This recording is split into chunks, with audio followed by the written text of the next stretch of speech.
Ya, akhirnya non-farm payroll ternyata dirilis dengan sangat kuat dan ini berhasil menggagalkan at least untuk sementara waktu rally yang sudah terjadi pada emas bertubi-tubi sejak akhir Maret yang lalu.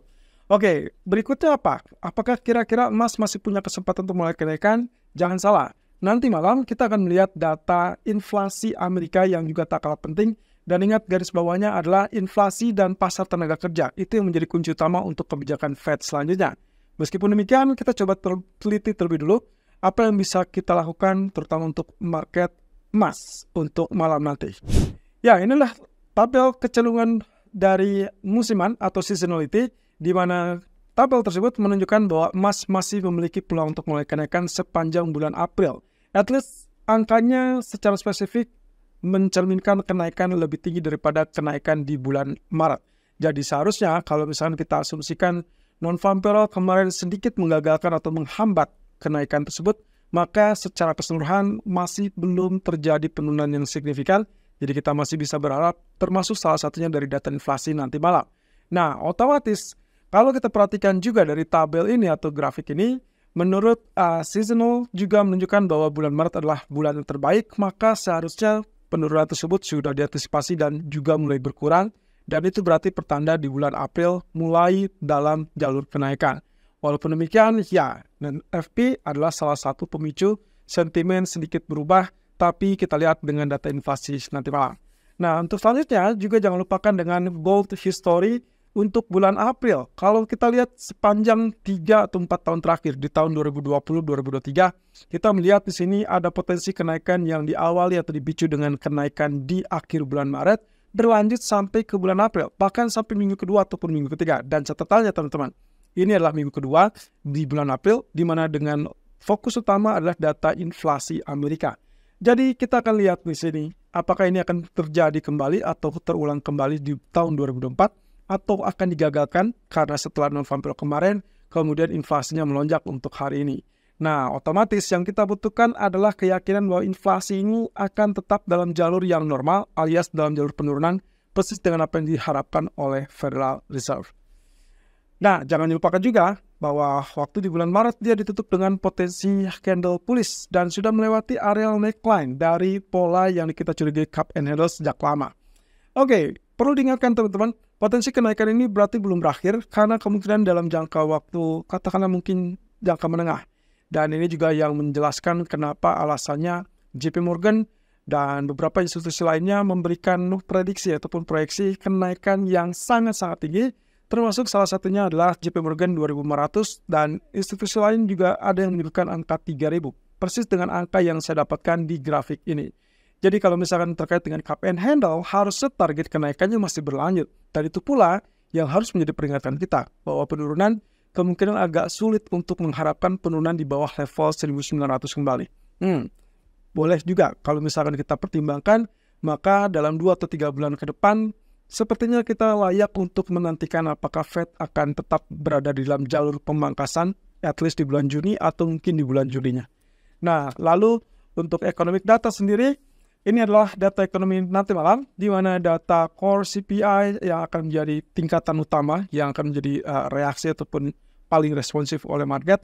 Dan perhatikan ekspektasi dan previewsnya teman-teman. Posisi dari core inflation untuk basis bulanan diperkirakan atau diharapkan turun ke 0,3% dari previous 0,4%. That means ada slowdown ataupun penurunan. Kemudian core inflation untuk basis tahunannya diperkirakan juga turun ke 3,6% dari 3,8%. That's good. Dan saya harap itu adalah kabar bagus juga untuk emas. Nah, tapi di sini catatannya adalah inflasi utama. Untuk basis bulanannya diperkirakan sedikit turun dari 0,4 menjadi 0,3, tapi basis tahunannya sedikit mengalami kenaikan dari 3,2 menjadi 3,3%. Oke, kalau Anda lihat dari angka tersebut 3,3%, tentunya agak serem ya. Dengan terlebih kalau misalkan kita posisikan, maka di antara keempat variabel data ini, yang paling utama sebetulnya core inflation. Tapi kadang-kadang pasar akan bereaksi lebih ringkas ataupun lebih cepat saat melihat data inflasi utama. So, hati-hati teman-teman. Inti utama dari data ini adalah melihat range aktual data. Artinya saat data dirilis itu, compare dengan data ekspektasinya dan juga di-compare juga dengan previousnya. Dalam hal ini, kalau misalnya kita perhatikan dengan data yang ada, maka juga harus mencerminkan atau merefleksikan dari apa yang disampaikan oleh FOMC kemarin. Yaitu catatannya adalah bahwa Fed butuh keyakinan bahwa inflasi masih tetap dalam jalur aman, yaitu jalur penurunan. Dan tapi mereka juga cukup yakin bahwa memang jalurnya ini tidak mulus alias bumpy. Bumpy ini kita cenderung artikan sebagai bergelombang. Artinya ada kalanya dia naik, ada kalanya dia turun. Tapi seperti yang disampaikan oleh Powell di dalam press conference-nya, bahwa kenaikannya relatif masih normal dan juga masih tetap dalam jalur penurunan. So, kriteria itulah yang mengkhususkan diri atau yang menunjukkan bahwa nantinya kalau datanya ternyata 3,3 atau 3,4%, jangan dulu panik. Karena kemungkinan data itu adalah yang bumpy tadi yang disebut dengan bumpy. Artinya bergelombang dan kalaupun naik dianggapnya tidak terlalu menakutkan. Jadi, kalaupun 3,4%, saya rasa kemungkinan potensinya adalah kenaikan terhadap US dollar dan itu berarti emas akan terkoreksi turun. Tapi hati-hati karena efeknya atau range-nya masih relatif dekat dengan ekspektasi, maka diperkirakan itu tidak terlalu bereaksi panas.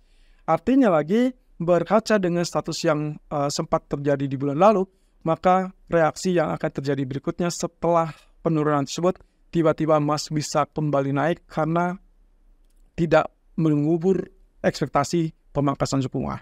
Nah, jadi kalau misalnya kita bicara tentang range expectation, perhatikan terlebih dari data ekspektasinya, range data aktualnya. Kalau misalkan 3,3 sampai 3,4%, itu berarti US dollar yes betul menguat, tapi hati-hati kemungkinan penguatannya tidak terlalu signifikan dan emas masih punya peluang untuk menaikkan. Sebaliknya, kalau ternyata datanya di bawah 3,2, katakanlah 31 atau 3,2%, US dollar kemungkinan akan melalui pelemahan, tapi dengan catatan emas pun kemungkinan kalaupun naik kelihatannya tidak berhasil untuk rally terlalu tinggi. Jadi artinya baik itu 3,1, baik itu di atas 3,3, kemungkinan range-nya akan relatif terbatas. Nah, tapi beda cerita kalau kita dapatkan datanya di atas 3,5%, itu akan jelas dorong US dollar sangat-sangat kuat dan itu juga yang akan membenamkan gold kemungkinan ya bisa saja turun lebih dalam, mungkin 2 support ke bawah. Tapi kalau misalkan ternyata datanya jauh di bawah ekspektasi atau di bawah 3,1%, maka kemungkinan US dollarnya akan sangat-sangat melemah dan itu yang membuat atau membuka peluang untuk emas mengalami kenaikan lebih lanjut. Well, 2315 atau 2330 saya rasa cukup reasonable untuk saat ini. Nah, pastikan yang terjadi adalah data tersebut harus betul-betul ekstrim, jauh lebih tinggi atau jauh lebih rendah. Karena itu hanya yang bisa menggerakkan market secara spesifik atau secara trending. Tapi kalau hanya datanya sekedar dekat dengan ekspektasi, tidak terlalu jauh dari ekspektasi, baik itu ke atas atau ke bawah, kemungkinan pergerakannya juga akan relatif sempit. Nah, tapi hati-hati teman-teman.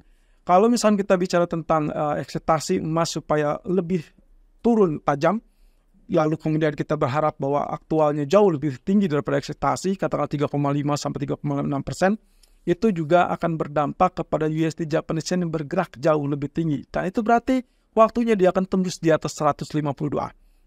Cukup menarik ya.